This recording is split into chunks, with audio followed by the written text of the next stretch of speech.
The wrong sister took my husband. She did not know she also took his lie. For 8 years, my husband made me feel broken for the child we never had.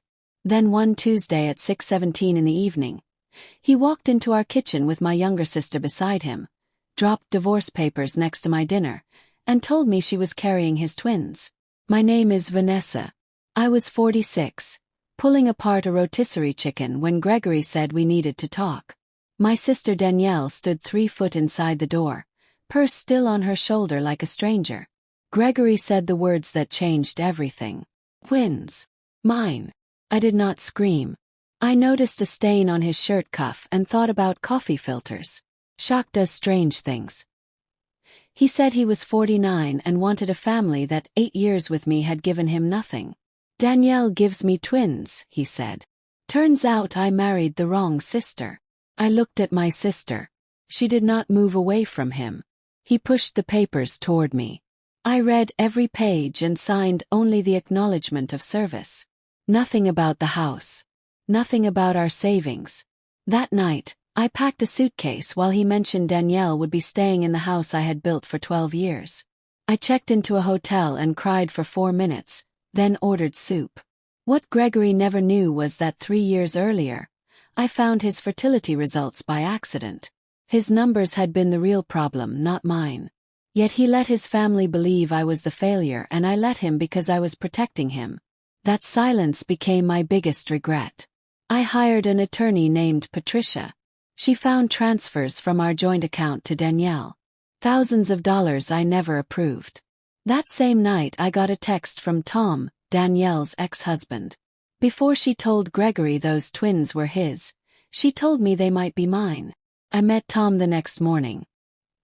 He showed me messages proving he and Danielle had reconciled briefly right in the conception window, and that she had admitted to him she was not sure whose babies they were.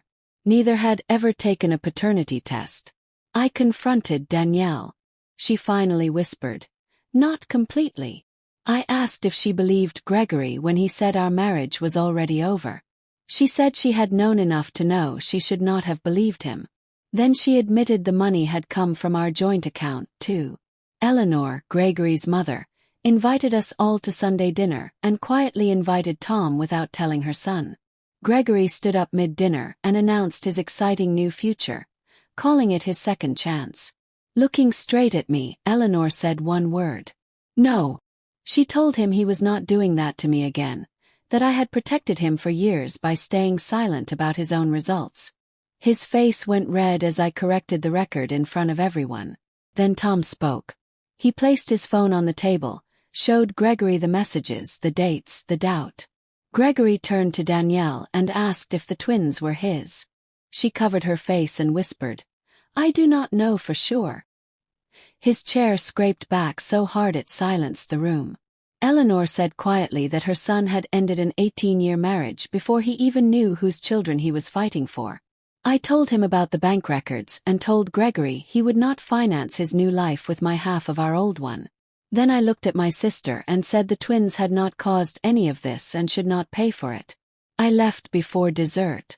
Gregory followed me outside and admitted he had made a mistake. I told him he had not made a mistake.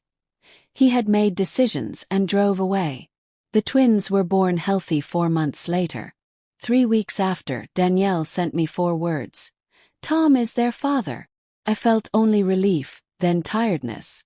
Gregory had destroyed our marriage chasing proof I was the problem, and the truth had been sitting quietly the whole time.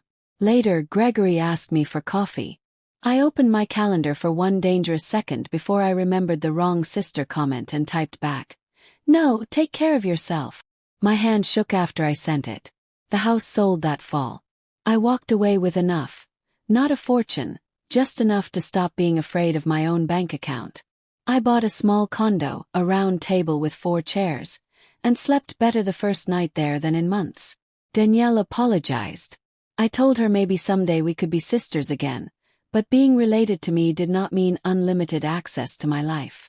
Tom stepped up fully as father to the twins. Eleanor stayed exactly where she always had, telling me one Saturday she supposed she lost a daughter-in-law, but kept a daughter anyway. Months later, I saw Gregory at the grocery store. He said he thought having kids would fix something broken in him. I told him that was never a child's job, but I know this now. Forgiving someone and letting them back into your life are two completely different choices. Sometimes justice is not watching someone fall apart. Sometimes it is realizing their opinion no longer gets a vote in your life. Sometimes the strongest thing you will ever do is simply keep the boundary you finally learned to set.